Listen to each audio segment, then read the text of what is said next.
Pořadatelé tohoto podniku jsou Cestovní kancelář Kudrna, Turistické informační centrum Brno, Klub českých turistů Kudrna Brno.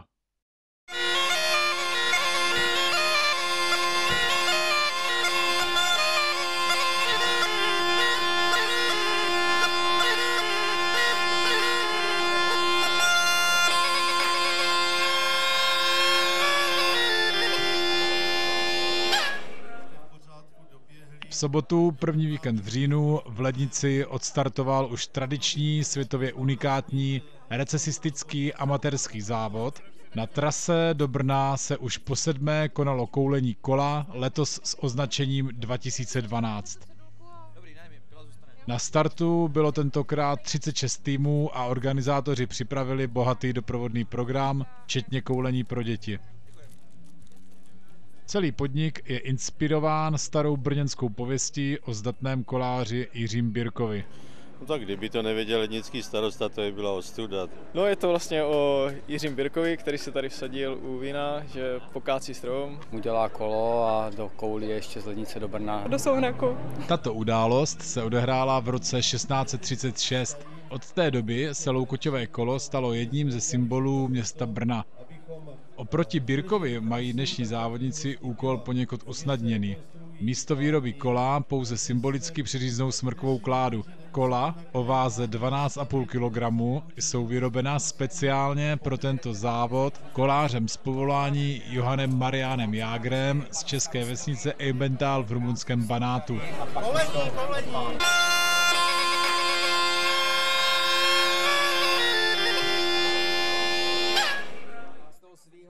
Ani letos na startovní listině nechyběla dvojice největších rivalů, kteří se v minulých 2 ročnících umístili vždy na prvních 2 místech.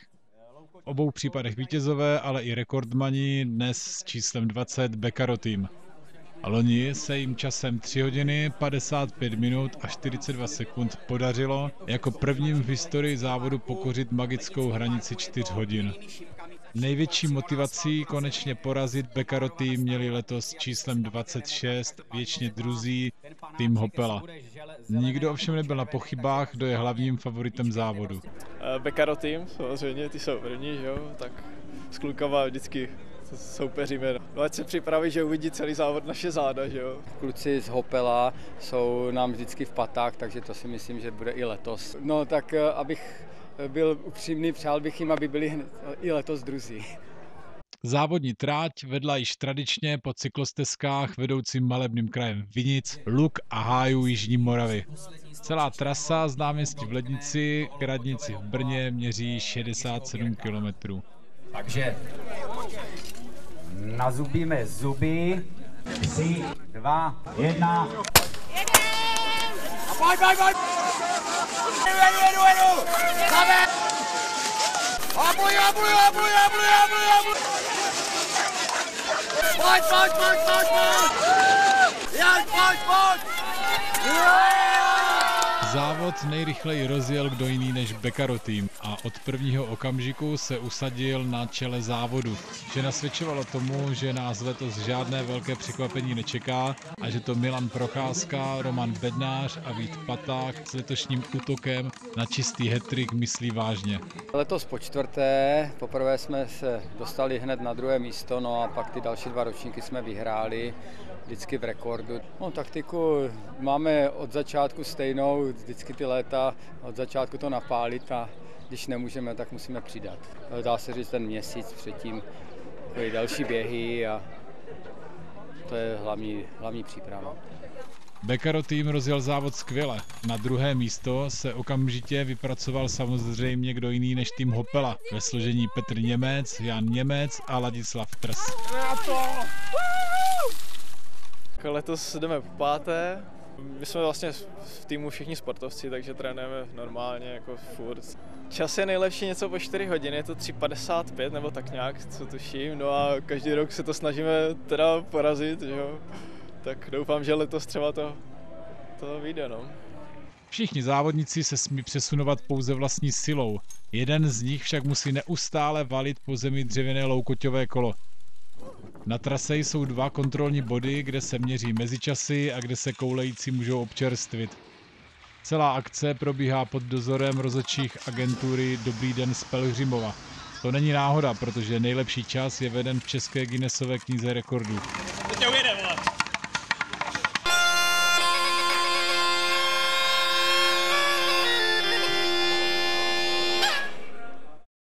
Součástí programu byl i závod pro nejmenší. Ty se mohli utkat ve speciální dětské kategorii. Dopoledne v Lednici a odpoledne i v Brně.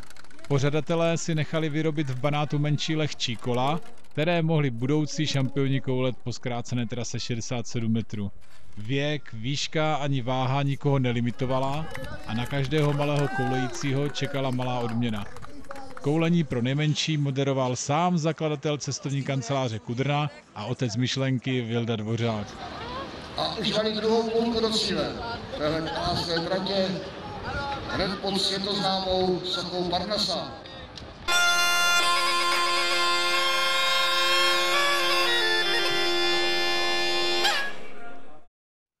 Na prvním kontrolním bodě byla situace následující. V čele kdo jiný nežli Beccaro tým, pronásledovaný kým jiným nežli Hopelem. Rozdíl ale zanedbatelný. Pouhá minuta nechávala souboj stále otevřený.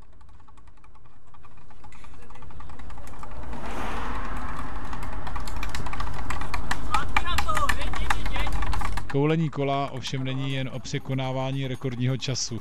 Je to hlavně závod recesistický a tomu odpovídají i výsledky těch týmů, které se přišly hlavně pobavit. Řeči čísel na prvním mezičase to dělá hodinu a 22 minut ztráty posledního týmu Pipiny s číslem 21 ve složení Anna Havlíčková, Lea Krejčí a Hana Šura na čelo závodu. Natočíme interview, jaké jsou vaše pocity? Letos jsme se rozhodli poprvé účastnit. Nijak. Akorát psychická příprava a vydatný spánek. Doufáme v recesi a jinak, kdyby bylo čestné poslední, tak tam míříme.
Takže zatímco týmy na chvostu si koulení užívali po svém, vpředu se děly velké věci. Tým Hopela se poprvé dostal na čelo závodu a odsunul tak Beccaro tým na druhou pozici. Jdeme na první místo, držte nám pěsti. Rozdíl mezi oběma týmy na druhém kontrolním bodě tvořil 4 minuty. Na třetí pozici se s číslem 31 vyhoupl Horizont koula Novák A tým. V tuto chvíli však všechny zajímalo, jestli se Beccaru opět podaří strhnout vedení na svou stranu.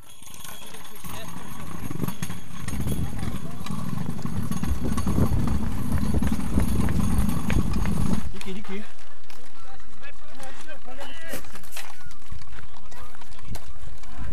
Díky moc. Máte vodu? Vodu máte? Můžu něco? To je větší, nebo to si musí jen trošku?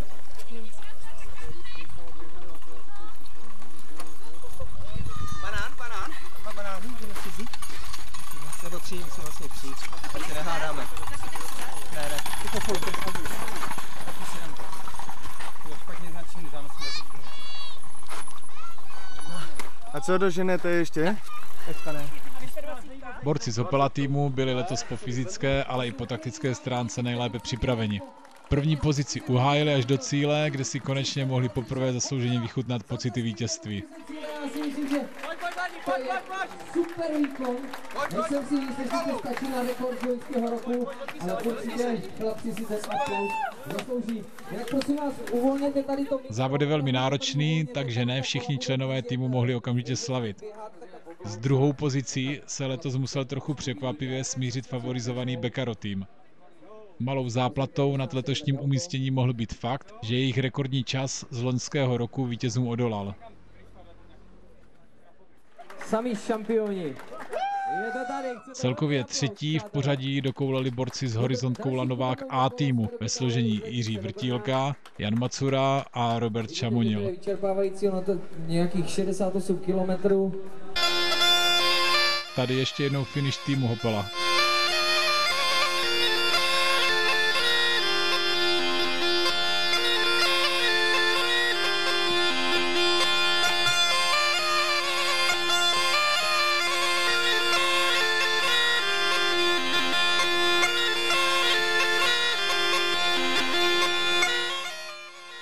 A tady konečně pořadí prvních 20 týmů. Vyhrál tým Hopela v čase 3 hodiny 58 minut a 48 sekund. Letos druzí, trošku překvapivě, byli borci Beccara a třetí Horizont Koula Novák A tým. Nám šlo o to vyhrát a příští rok jdem konečně v kostýmech. No dohnat Beccaro, uštvat je a aby nám koukali na záda, ať se držijou, jsou dobří. Bylo to náročnější, než jsme čekali a klukům z Hopela to samozřejmě přejeme, protože vždycky zůstali za náma. Tak druzí, dobrý! Dobrý Beccaro! Gratuluje vítězům! Ano. Po chvíli čekání se podařilo v časovém limitu, který je 9 hodin, do cíle dorazit i šťastnému týmu Pipin. Ty od začátku bezkonkurenčně opanovali hvost závodního pole, který nepustili až do konce. Po bezmála 8hodinovém údatném boji byli v cíli přivítáni s euforií, jako by celý závod vyhráli. Totiž u koulení kola z Lednice do Brna je vítězem každý, kdo protne pomyslnou cílovou pásku.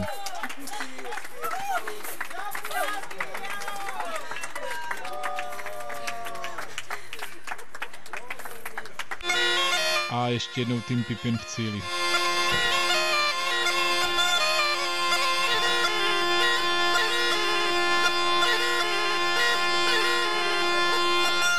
A tabulka se zbývajícími týmy. Ne, bylo to, vzhledem k tomu, že jsem v cíli, tak lehčí, než jsem myslela. Jako závod je to úžasný, podpora mimochodem i od vás úžasná, ale nevím, teda teď je to děsivá představa.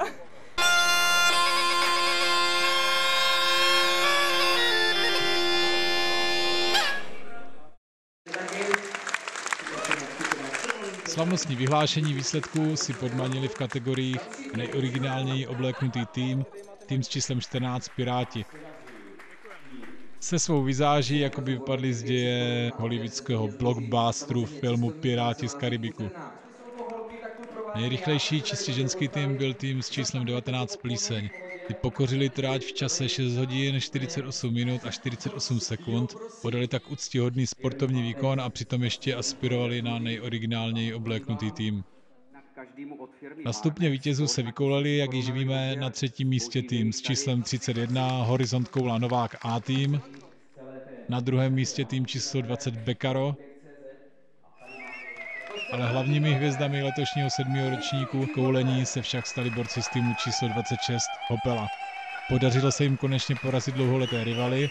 Sice se jako druzí v historii dostali pod magickou hranici 4 hodin, ale rekordní čas Beccara týmu pokořen nebyl. Zápis v české verzi Guinnessovy knihy rekordů tak zůstane minimálně rok beze změny. Z lednicko-brněnského koulení je to pro letošek všechno. Organizační tým děkuje všem zúčastněným i sponzorům a těší se na další ročníky. Chlapci, sluší vám to, máte prostě o kolečko víc, tak si toho važte.